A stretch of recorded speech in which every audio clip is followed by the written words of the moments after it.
आप सभी विद्यार्थियों का हार्दिक स्वागत, हार्दिक अभिनंदन। प्रिय विद्यार्थियों, बीए पार्ट थर्ड राजनीति विज्ञान, जिसमें हम पढ़ रहे हैं प्लेटो यानी पाश्चात्य राजनीतिक विचारक, जो आपका पहला पेपर है, उसमें हम पढ़ रहे हैं राजनीतिक विचारकों में प्लेटो। और प्लेटो का हम आज तीसरा वीडियो पढ़ेंगे, प्लेटो का शिक्षा सिद्धांत।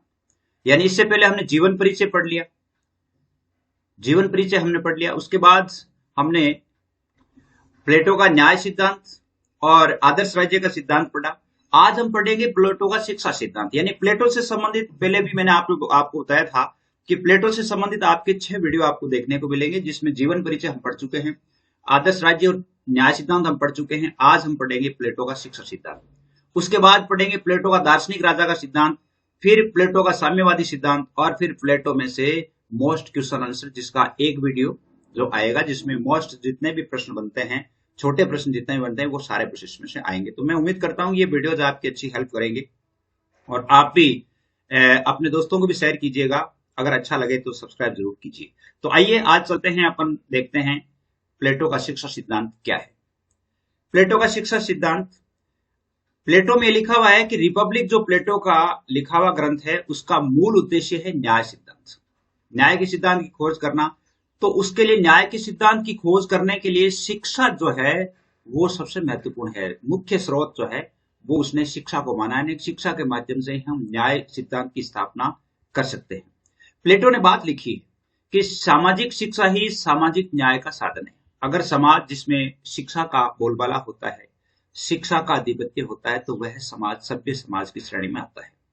प्लेटो की यह मान्यता थी कि किसी भी श्रेष्ठ राजनीतिक जीवन निर्माण के लिए श्रेष्ठ शिक्षा प्रणाली का होना सबसे आवश्यक है। अगर राजनीतिक जीवन, जो श्रेष्ठ राजनीतिक जीवन का निर्माण करना है, तो उसमें शिक्षा प्रणाली की अहम भूमिका होती है। अपने आदर्श राज्य के आधार स्तंभ के रूप में प्लेटो ने शिक्षा प्रणाली को अंगीकार किया। रिपब्लिक की लगभग 4 किताबें हैं, जैसे सेकंड, थर्ड और 6 और 7। यह लगभग जो 7 ऐसी किताबें हैं जिसमें उन्होंने प्रमुख रूप से उपयुक्त शिक्षा प्रणाली की विस्तृत व्याख्या की है। 4 किताबों में उसने शिक्षा के सिद्धांत की बहुत अच्छी व्याख्या की है। सबसे पहले हम बात करें कि प्लेटो के अनुसार शिक्षा का क्या महत्व है। अगर प्रश्न आ जाता है कि प्लेटो के अनुसार शिक्षा का क्या महत्व है, तो सबसे पहले वो कहते हैं कि शिक्षा सिद्धांत न्याय सिद्धांत का एक तार्किक परिणाम है। यानी शिक्षा सिद्धांत के आधार पर ही न्याय सिद्धांत विकसित होता है। प्लेटो ने आदर्श राज्य को न्याय सिद्धांत पर आधारित किया है और इस सिद्धांत की प्रतिष्ठा के प्रमुख साधन के रूप में उसने शिक्षा का महत्व स्वीकार किया है कि न्याय सिद्धांत की स्थापना शिक्षा के माध्यम से ही होती है। एक सामान्य शिक्षा प्रणाली जो होती है वो विशिष्ट कार्य के लिए वहां के नागरिकों को प्रशिक्षण देती है, अर्थात लोगों को सिखाती है कि हमें जीवन यापन कैसे करना है। तो प्लेटो वास्तव में ये कहता है कि वास्तव में एक श्रेष्ठ शिक्षा ही सर्वश्रेष्ठ अभिरक्षक होगी। यानी अगर जिस देश में शिक्षा अच्छी होगी तो वहां का न्याय सिद्धांत भी अच्छा होगा। दूसरा महत्व उन्होंने बताया है कि नागरिकों को सद्गुणी बनाने के लिए शिक्षा की आवश्यकता है। वो हम भी समझते हैं, जो व्यक्ति शिक्षित होता है उस व्यक्ति में और अनपढ़ व्यक्ति में बहुत अंतर होता है। तो प्लेटो का शिक्षा सिद्धांत और उसकी मूलभूत मान्यता है सद्गुण।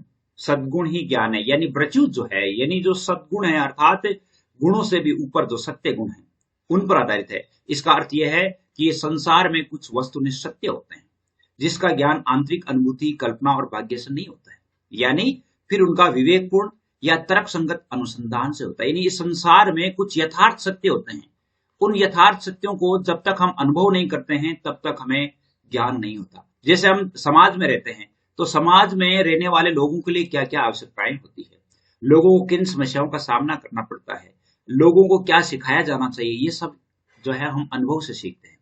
तो सद्गुण ज्ञान है तो शिक्षा द्वारा ही ग्रहण किया जा सकता। सद्गुण को किससे? शिक्षा से। इसलिए नागरिकों को सद्गुणी होना आवश्यक है और इसकी का प्रबंध जो है वो शिक्षा से ही संभव है। तीसरा वो महत्व बताते हैं कि शिक्षा द्वारा प्राकृतिक क्षमता का विकास।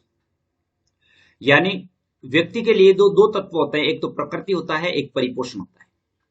प्रकृति जिसमें हम रहते हैं, परिपोषण प्रकृति के माध्यम से प्राप्त जो संसाधन होते हैं उनसे हम हमारा परिपोषण करते हैं, जीवन चलाते हैं। तो इनको, ये दोनों चीजें हैं व्यक्ति के चरित्र निर्माण हेतु मुख्य रूप से आवश्यक है। भाई प्रकृति भी आवश्यक है, परिपोषण भी। अगर मान लो किसी का पोषण अच्छी तरह से नहीं होता है तो भी वो व्यक्ति अच्छा चरित्र, अर्थात जब तक हम कहते हैं कि स्वस्थ शरीर में स्वस्थ मस्तिष्क का निवास होता है। अगर शरीर स्वस्थ है तो मस्तिष्क भी स्वस्थ है। तो इसलिए परिपोषण के अभाव में मानव प्रकृति है वो विकृत हो सकती है, इसलिए उसमें पोषण जरूरी है। और परिपोषण यानी मानसिक जो हम कह सकते हैं कि मानसिक रूप से अगर हमारा मानस है, उस मानस को परिपोषण किससे मिलता है? शिक्षा से मिलता है। तो मानव को अच्छी शिक्षा जब दी जाती है तो उसका मानस पटल है वो अच्छा होता है। शिक्षा द्वारा आत्मचक्षु को प्रकाशोन्मुख करना। आत्मचक्षु यानी चक्षु का मतलब होता है आंख। आंख यानी आत्मचक्षु का अर्थ होता है, हम कह सकते हैं ज्ञान। क्या कह सकते हैं? ज्ञान। एक नेटिलशिप जो है उनकी एक बात लिखी हुई है कि प्लेटो के अनुसार शिक्षा का ध्येय आत्मचक्षु को प्रकाशोन्मुख करना, यानी शिक्षा के माध्यम से ज्ञान रूपी आंखों को खोलना है। और आत्मा में अनेक श्रेष्ठ वस्तुओं का आवास है और इन्हीं आत्मनिहित श्रेष्ठ वस्तुओं को बाहर ला करके सही दिशा में गतिमान करने के लिए शिक्षा आवश्यक है। शिक्षा के अभाव में हमारे आत्मा में जो भी चीजें हैं, अर्थात हमारे जितने भी गुण हैं, उन गुणों को हम किससे तराश सकते हैं? किससे तराश सकते हैं? केवल और केवल हमारी शिक्षा से। हम जानते हैं एक पत्थर होता है, जब तक वो पत्थर पड़ा है पत्थर है, लेकिन जब उसे तराशा जाता है, तराश करके मूर्ति बना दी जाती है, तो वही पत्थर हमारे लिए पूजनीय हो जाता है। तो हम क्या है कि शिक्षा के माध्यम से एक मानव रूपी पत्थर को तराशने का काम शिक्षा करती है। शिक्षा का सामाजिक पहलू, प्लेटो की शिक्षा योजना का एक सामाजिक पहलू है। वो क्या है? वो ये है कि एक सामाजिक प्रक्रिया के रूप में शिक्षा व्यक्ति को समष्टि के साथ, समष्टि समाज के साथ समन्वय बैठाने में सहायता देती है। शिक्षा के माध्यम से व्यक्ति व्यक्ति के बीच में समन्वय होता है, अर्थात वह व्यक्तियों के बीच में सामंजस्य स्थापित करता है कि समाज में कैसे रहना है, और सत्यवादिता उत्पन्न करती है शिक्षा। शिक्षा के माध्यम से आज्ञाकारिता आती है, आत्मसंयम आता है। तो ये सभी गुण जो है, इन गुणों का विकास शिक्षा से होता है। शिक्षा से ही छल, प्रपंच, पाखंड, ये इन सभी दुर्गुणों की दूरी होती है। शिक्षा के माध्यम से हम छल, प्रपंच, पाखंड, हमारे जितने भी विषमताएं हैं, उन विषमताओं को हम शिक्षा के माध्यम से ही दूर कर सकते हैं। शिक्षा का राजनीतिक पहलू भी है, और ये हम जानते हैं कि प्लेटो के अनुसार शिक्षा विषय कार्य राज्य के कार्यों में प्रमुख और महत्वपूर्ण स्थान रखता है। यानी शिक्षा ही जो है, इसके माध्यम से ही हम एक बहुत ही अच्छे राज्य की स्थापना कर सकते हैं। और शिक्षा का महत्व इस बात में भी है कि नागरिकों को उनके राज्य के नैतिक जीवन में भाग लेने योग्य बनाती है।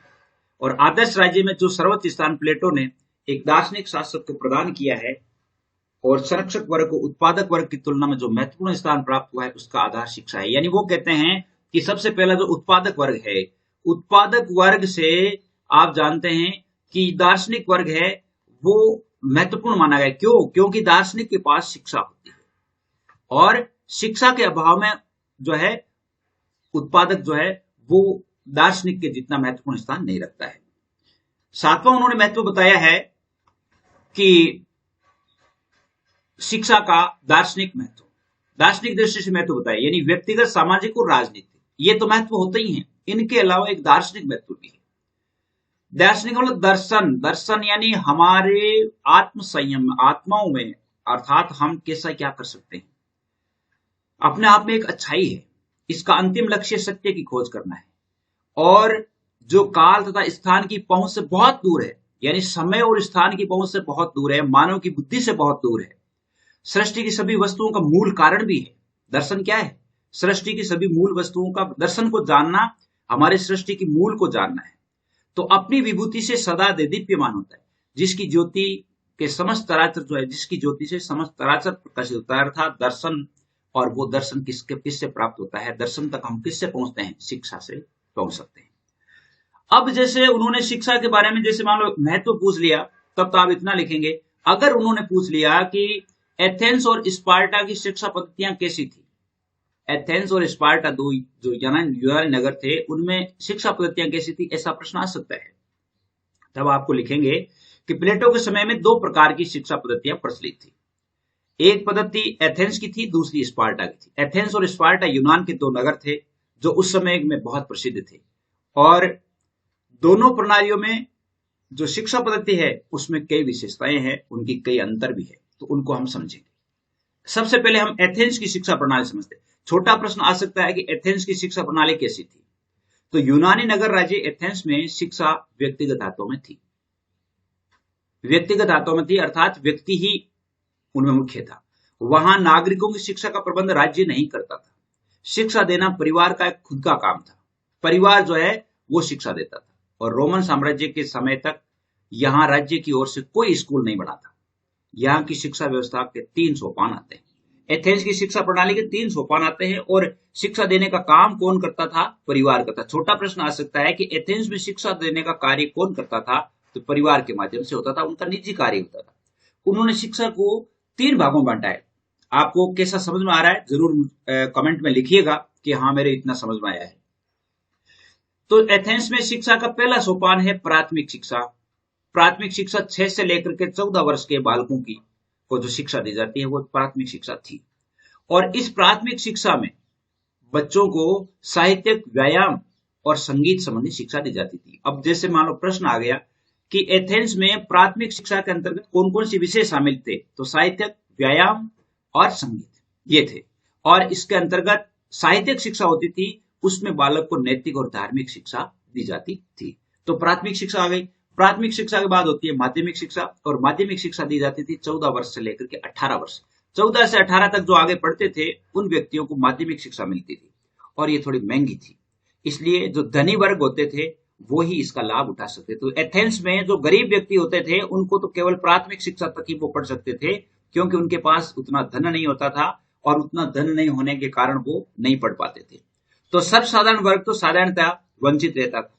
और माध्यमिक शिक्षा का प्रमुख उद्देश्य व्यक्ति को राजनीतिक जीवन का प्रशिक्षण देना होता था। अब जैसे मान लो प्रश्न आ गया कि भाई एथेंस में माध्यमिक शिक्षा का उद्देश्य क्या होता था? उसका उद्देश्य था व्यक्ति को राजनीतिक जीवन का प्रशिक्षण देना। तीसरी होती थी उनके सैनिक शिक्षा। और शिक्षा का अंतिम जो होता था, सर्वोच्च सोपान होता था, वो नागरिकों के लिए 18 से 20 वर्ष की उम्र तक सैनिक शिक्षा दी जाती थी। नागरिक अधिकार प्राप्ति के लिए वहां के प्रत्येक नवयुवक को ये सैन्य शिक्षा अनिवार्य रूप से ग्रहण करनी पड़ती थी। और ये शिक्षा प्राप्त व्यक्ति जो है वहां का साक्षर भी हो सकता था। तो ये शिक्षा, इस शिक्षा, पहली बात तो प्राइमरी शिक्षा प्राप्त करती, फिर माध्यमिक शिक्षा प्राप्त करने के लिए उनके पास, जिनके पास धन होता था वो आगे बढ़ते थे।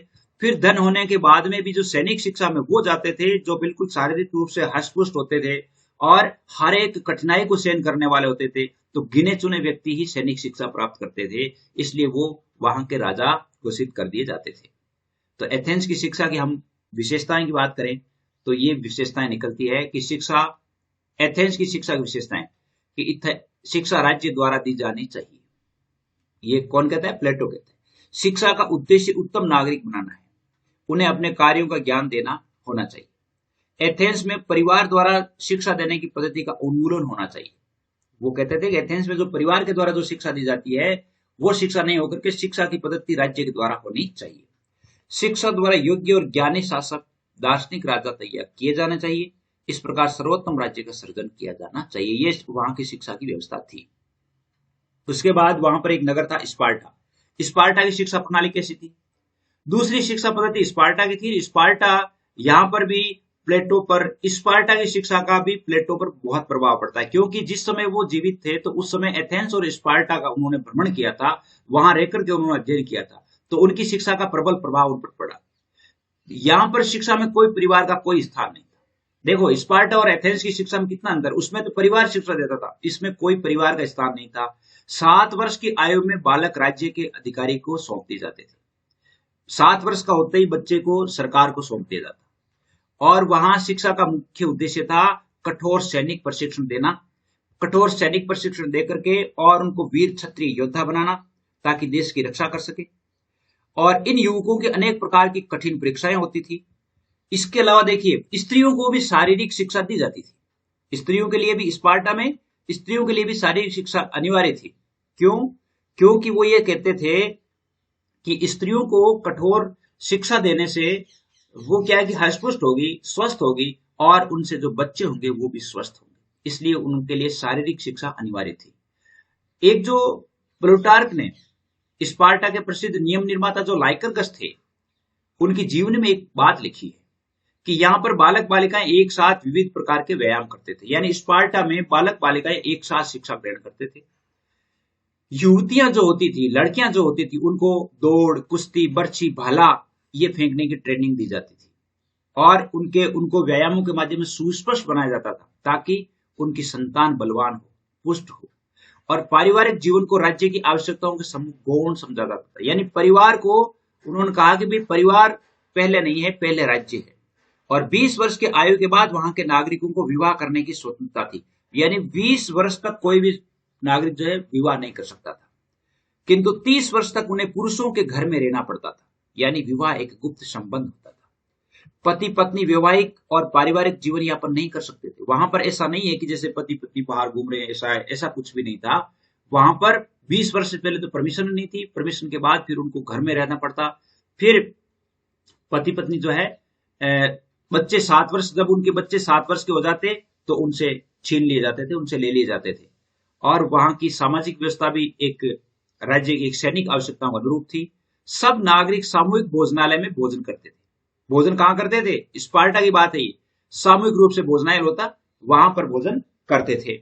और इसका वे जो है अपनी जमींदारी में दासों द्वारा कराई जाने वाली खेती की आमदनी से अदा करते थे। यानी जो जमींदार होते थे, जो जमीन बोते थे, उनसे जो आय होती थी उससे उनकी जो सामूहिक भोजनालय में जो खर्चा आता था उसका वे वहां से किया जाता था। तो ये वहां की शिक्षा की व्यवस्था थी। वहां ये सिद्धांत भी था कि किसी भी नागरिक को अमीर या गरीब नहीं होना चाहिए। स्पार्टा कह रहा था कि वहां पर कोई भी नागरिक ना तो गरीब होना चाहिए ना अमीर होना चाहिए, सबकी समान स्थिति होनी चाहिए। कोई भी सोना चांदी नहीं रख सकता था। मुद्रा लोहे की होती थी। किसकी होती? लोहे की होती थी।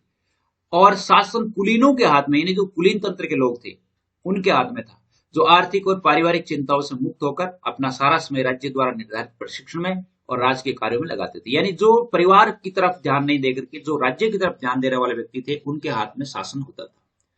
स्पार्टा की शिक्षा पद्धति उन दिनों बहुत प्रसिद्ध थी और एथेंस से शिक्षा ग्रहण करके युवक यहाँ आते थे। यानी एथेंस में जैसे पढ़ाई कर ली, उसके बाद आगे की पढ़ाई करने के लिए युवक कहां जाते थे? स्पार्टा जाते थे। और अपनी इस सैनिक पद्धति के कारण स्पार्टा ने एथेंस का पराभव किया और यहाँ अन्य नगर राज्यों की भांति शासन प्रणाली में परिवर्तन नहीं होते। जैसे अन्य नगर राज्यों में जो शासन प्रणाली में जो परिवर्तन होते हैं, जैसे मान लो लोकतंत्रात्मक व्यवस्था है या कोई राजा जो है परिवर्तन करते, नहीं, ऐसा कुछ भी नहीं होता था। वो एक ही लीग चलते थे। जब प्लेटो ने अपनी रिपब्लिक लिखी थी तब स्पार्टा अपने राजनीतिक उत्कर्ष पर था और प्रसिद्धि के शिखर पर था। यानी जब उसने अपनी रिपब्लिक लिखी थी तो उसमें स्पार्टा बहुत ज्यादा प्रसिद्ध था, तो उसकी शिक्षा का जिक्र करना उसके लिए स्वाभाविक था। उन्होंने अपने आदर्श राज्य की अनेक विशेषताएं जो है स्पार्टा से भी ग्रहण की और शिक्षा पद्धति पर इसकी स्पष्ट छाप उस पर अंकित है। तो स्पार्टा की जो शिक्षा पद्धति थी इसमें क्या कमियां थी उसके बारे में देखिए। स्पार्टा की शिक्षा पद्धति में कई गंभीर दोष थे। इसका पाठ्यक्रम बहुत संकुचित था, रेखांकित, मतलब छोटा सा पाठ्यक्रम था, क्योंकि सैनिक शिक्षा को प्रधानता दी थी और उसमें साहित्यिक शिक्षा बहुत ही कम गौण थी।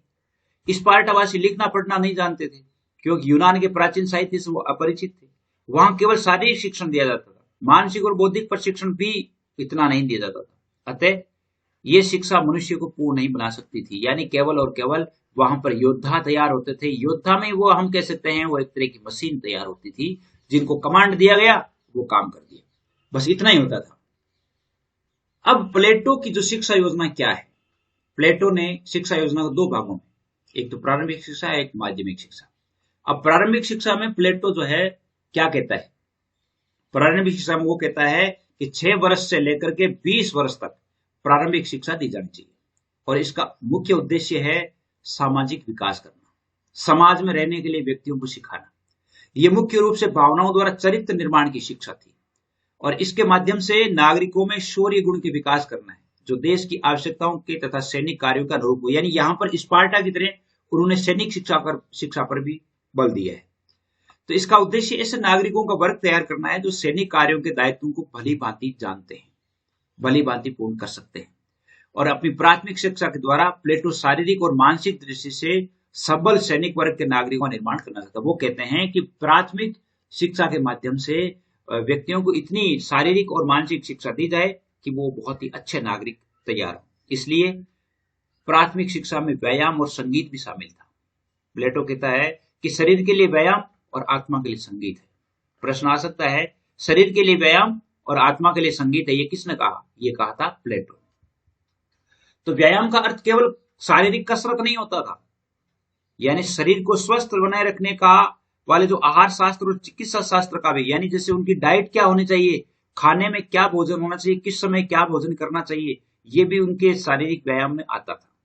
तो व्यक्ति के शारीरिक विकास के लिए उसने सादे भोजन को महत्वपूर्ण माना। बिल्कुल सादा भोजन जो होता है वही सबसे अच्छा होता है। सादा भोजन होना चाहिए, सादा जीवन होना चाहिए, वही जीवन आगे चलता है, वही जीवन जो है अनुकरणीय होता है।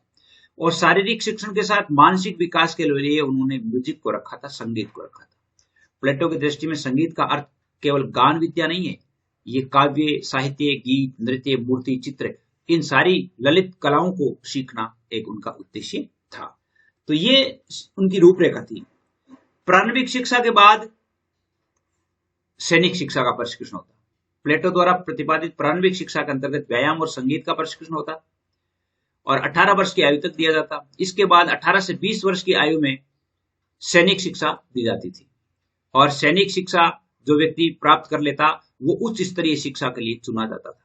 जो सैनिक शिक्षा प्राप्त कर लेते तो उन लोगों को उच्च स्तरीय शिक्षा में उनका प्रवेश होता। अब उच्च स्तरीय शिक्षा में क्या होता? उच्च स्तरीय शिक्षा का क्षेत्र थोड़ा बिल्कुल संकुचित था, ये छोटी सी शिक्षा थी।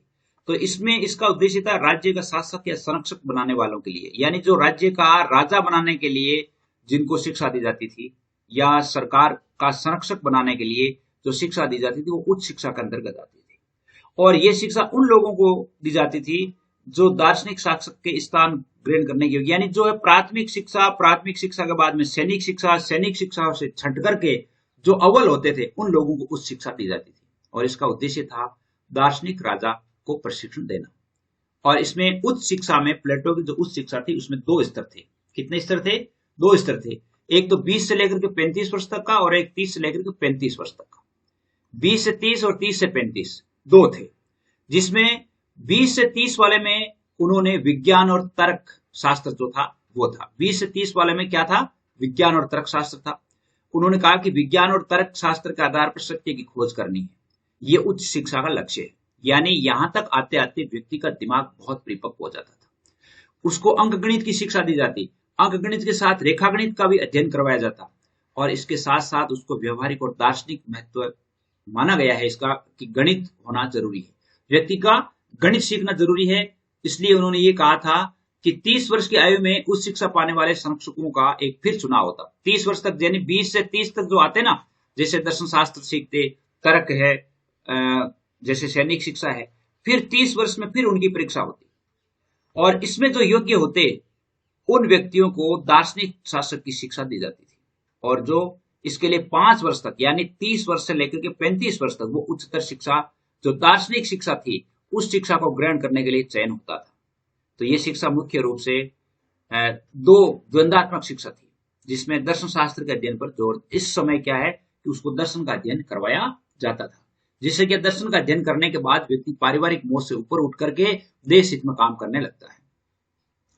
तो 35 वर्ष की आयु तक शिक्षा देने के बाद भी प्लेटो कहता है कि फिर भी व्यक्ति अपूर्ण है, इसलिए हर प्रकार से श्रेष्ठ सिद्ध करने के लिए आगे जो है 35 से लेकर के 15 वर्ष और यानी 50 वर्ष की आयु तक फिर वो संसार की पाठशाला से व्यवहारिक ज्ञान पर, यानी उसे क्या है कि राजा बना दिया जाता, राजा बना करके और वह व्यक्ति समाज में रह करके व्यवहारिक अनुभव करता और व्यवहारिक ज्ञान प्राप्त करता, व्यवहारिक ज्ञान प्राप्त करके और वहां का अच्छा शासन संचालन करता।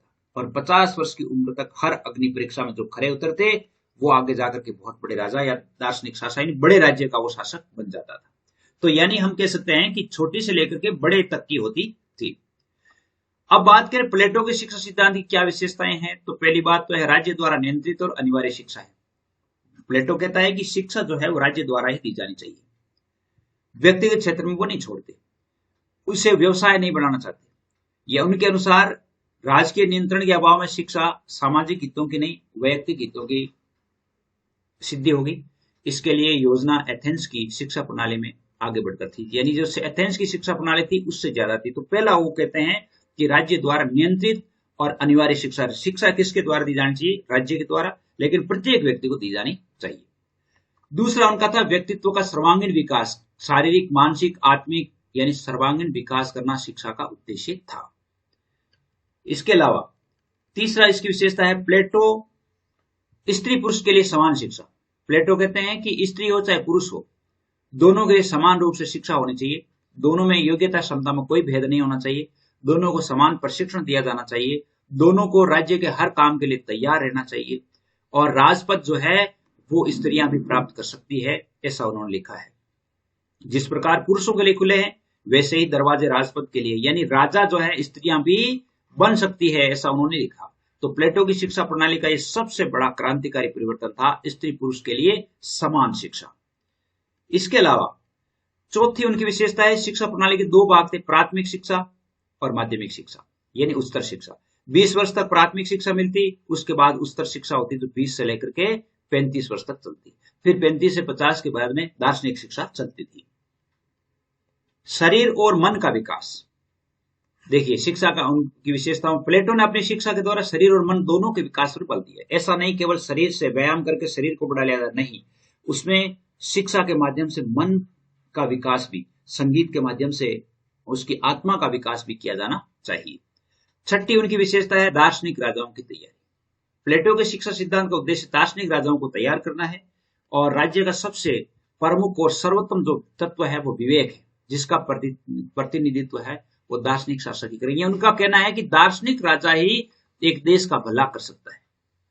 इसलिए इसके अनुसार शिक्षा का उद्देश्य ऐसे वर्ग का निर्माण करना है जो दर्शन की ओर सबसे अधिक उन्मुख हो और राज्य के कर्णधार के रूप में शासन करे, देश की सेवा करे, ऐसा उन्होंने लिखा है। इसके अलावा देखिए इसकी विशेषता है पाठ्यक्रम का आधार निश्चित होना चाहिए, आयु वर्ग, यानी प्लेटो कहते हैं कि निश्चित आयु वर्ग में, यानी 6 से लेकर के 20 वर्ष तक प्राथमिक शिक्षा, फिर 20 से 35 तक उच्चतर शिक्षा, 35 के बाद जैसे दार्शनिक राजाओं की शिक्षा, तो इस प्रकार शिक्षाएं का एक आयु निश्चित होनी चाहिए। पाठ्यक्रम नैतिक मानदंड होना चाहिए। प्लेटो ने अपनी शिक्षा योजना के अंतर्गत धर्म और नैतिकता को उचित स्थान प्रदान किया है। यह नैतिकता की दृष्टि से कुरुचिपूर्ण साहित्य और कलाकृतियों को सहन करने के लिए तैयार नहीं है। वो कहते हैं कि नैतिकता की दृष्टि से जो साहित्य है वो रुचिपूर्ण होना चाहिए। ऐसा नहीं है कि जैसे अश्लील साहित्य पढ़ाया जाए, ऐसा नहीं होना चाहिए, अश्लील होना चाहिए। शिक्षा एक दीर्घकालीन और अनवरत प्रक्रिया, वो कहते हैं, प्लेटो कहते हैं कि जीवन का अल्पकालीन कार्य नहीं मान करके उसे आजीवन चलने वाली प्रक्रिया मानना है, आजीवन चलने वाली प्रक्रिया मानते थे। अब जैसे इनकी विशेषताएं हैं तो इनकी आलोचना भी है। आलोचना में क्या है, पहली बात लिखा है कि अप्रजातांत्रिक है और एकांगी है। भाई प्रजातंत्र में शिक्षा का सबको अधिकार है, लेकिन इसकी आलोचना का जो कहते हैं कि ये शिक्षा अप्रजातांत्रिक है, एकांगी है, क्योंकि इसका राज्य के समस्त नागरिकों से कोई संबंध नहीं है। यानी इसका जो राज्य के अत्यंत छोटा समुदाय है, छोटा समुदाय दार्शनिक वर्ग है, जो छोटा समुदाय, उस वर्ग को बड़ी शिक्षा दी जाती है, जबकि एक विशाल समुदाय जो उत्पादक वर्ग है उसको शिक्षा के लाभ से वंचित रखा गया है। बेलूर ने लिखा है कि प्लेटो अभिजात वर्ग का व्यक्ति था, यानी उच्च वर्ग का व्यक्ति था, इसलिए उसने उत्पादकों की शिक्षा के लिए कोई व्यवस्था नहीं की, ऐसा बेलूर ने लिखा भी है। इसकी दूसरी आलोचना है साहित्य की उपेक्षा। इस योजना में साहित्य को बहुत कम, गणित को ज्यादा महत्व दिया गया, जो उचित नहीं है। साहित्य जीवन का दर्पण है और साहित्य के माध्यम से व्यक्ति की कोमल भावनाएं विकसित होती है, उसकी आत्मा का विकास होता है, जो कि साहित्य को उन्होंने गौण स्थान दिया है। कला और साहित्य पर अनुचित नियंत्रण किया है। कला और साहित्य के विकास की दृष्टि से शिक्षा पद्धति इस रूप में अन्यायपूर्ण है कि इसके अंतर्गत कवि और कलाकार को राज्य के नियंत्रण में जकड़ने गया, यानी कवि और कलाकार जितने भी थे तो वो राज्य के नियंत्रण में रह करके अपने काव्य और कलाकारी प्रस्तुत कर सकते थे, जो कि ठीक नहीं है, क्योंकि वो तो एक केवल बंधन है। तो स्वाधीनता कला और साहित्य के विकास की प्रथम स्थिति होनी चाहिए। इसके अलावा उनकी विशेषता है शिक्षा क्रम लंबा है और खर्चीला है। प्लेटो की शिक्षा एक निश्चित आयु तक सीमित नहीं है, जीवन पर्यंत चलती है। दार्शनिक शिक्षक को 35 वर्ष तक की शिक्षा प्राप्त करते रहना चाहिए। प्लेटो ये भूल जाता है कि एक विशेष अवस्था के पश्चात कोरा किताबी ज्ञान मानव मस्तिष्क को संतुष्ट रखने में असमर्थ हो जाता है। अगर किताबी ज्ञान हम प्राप्त करेंगे, व्यवहारिक ज्ञान प्राप्त नहीं करेंगे तो वो हमारे लिए अच्छा नहीं होगा, ये बात वो भूल जाता है। पांचवा है वैयक्तिक विकास का बलिदान, वैयक्तिक विकास उन्होंने किया ही नहीं है, वो केवल राज्य पर छोड़ देता है। प्लेटो की शिक्षा योजना राज्य की प्रकृति और आवश्यकताओं पर बहुत ज्यादा केंद्रित हो गई, उस पर राज्य का नियंत्रण हो गया है, इसलिए व्यक्तिगत विकास बिल्कुल भी संभव नहीं है। छठी बात, इसके शिक्षा योजना, उसका जो सिद्धांत है, इसमें विरोधाभास भी। विरोधाभास क्या है? एक और तो शिक्षा प्रणाली के लिए वो आदर्श राज्य का आधार मानता है शिक्षा को, आदर्श राज्य के लिए शिक्षा आधार है, वो कहते हैं। दूसरी ओर शिक्षा पर राज्य का नियंत्रण हो जाता है कि शिक्षा जो राज्य नियंत्रित करेगा वो शिक्षा होगी, तो फिर तो कोई मतलब ही नहीं। भाई शिक्षा जब है तो उन्मुक्त रूप से जब शिक्षा प्राप्त नहीं होगी तो कोई अर्थ नहीं रहेगा। तो एक और तो आदर्श राज्य की स्थापना की पहली शर्त है कि उचित शिक्षा होनी चाहिए, और दूसरी उचित शिक्षा की व्यवस्था जब एक आदर्श राज्य के स्थापना के बाद प्रारंभ होती है तो फिर वो शिक्षा कौन सी हुई, फिर उससे राज्य तो स्थापित हो गया पहले ही, फिर शिक्षा की कहां आवश्यकता रहेगी। इसकी अगली जो आलोचना है वो है शिक्षा योजना में अधिनायक तंत्र के बीच। अल्फ्रेड जो हार्नले है, जो वैज्ञानिक है, उन्होंने लिखा है कि शिक्षा के सिद्धांत में अधिनायक तंत्र के बीज निहित है, अर्थात बड़े उच्च वर्ग के लोग हैं, उनके अंदर उनके अनुसार समाज को चलाना है। फांसीवादी, नाजीवादी, साम्यवादी इन शासनों की भांति प्लेटो भी राज्य का शिक्षा पर पूर्ण नियंत्रण रखता है, कला और साहित्य पर कठोर प्रतिबंध लगाता है, शासन के अनुरूप व्यक्ति के व्यक्तित्व को ढालता है। तो इस प्रकार व्यक्ति को अपनी प्रतिभा को स्वतंत्र रूप से मुखरित करने का अवसर ही प्राप्त नहीं होता। व्यक्ति स्वतंत्र रूप से अपनी जो कला है, अपनी शिक्षा है, उसका प्रदर्शन नहीं कर सकता, उस पर वो बिल्कुल बंधा हुआ है। अगली जो आलोचना है वो यह है कि शिल्पियों की शिक्षा की ओर पर्याप्त ध्यान नहीं देना। प्लेटो शिल्पियों की शिक्षा के संबंध में कोई विचार नहीं करता। वो ये भी नहीं बताता कि क्या उन्हें कोई शिक्षा दी जानी है, प्राथमिक शिक्षा भी दी जानी है। उत्पादक वर्ग को उन्होंने कोई शिक्षा के लिए कोई व्यवस्था नहीं की थी। यह आलोचना थी। फिर भी हम जो है इसका महत्व है, उपसंहार में हम लिखेंगे शिक्षा के सिद्धांत का महत्व है। सबसे बड़ा गुण इसकी शिक्षा का यह है कि उचित आयु में उचित शिक्षा की व्यवस्था दी जानी चाहिए, ये बात लिखता है। प्लेटो शिक्षा का पाठ्यक्रम बालकों, किशोरों, युवकों, प्रौढ़ों के लिए अलग अलग बनाता है, जो ठीक है, अच्छा है। दूसरी है इसका महत्व है कि प्लेटो की शिक्षा का पाठ्यक्रम कुछ विषयों तक सीमित नहीं होकर के मानव जीवन के संपूर्ण अनुभव तक विस्तृत है, और शिक्षा का काल भी इसी तरह जीवन पर्यंत है। यानी वो कहते हैं कि व्यक्ति जो है जीवन पर्यंत शिक्षा ग्रहण करता रहता है। इसी योजना में एक वर्ग को वही शिक्षा दी जाती है जो उसके लिए आवश्यक है। जैसे मान लो सैनिक वर्ग के लिए दर्शन की कोई आवश्यकता नहीं समझता, इसलिए वो सैनिक वर्ग को सैनिक की शिक्षा देता है। प्राथमिक वर्ग उत्पादक वर्ग को उत्पादन की शिक्षा देता है, और दार्शनिक वर्ग को दार्शनिक की शिक्षा देता है। तो इसने उनको बांट भी दिया है।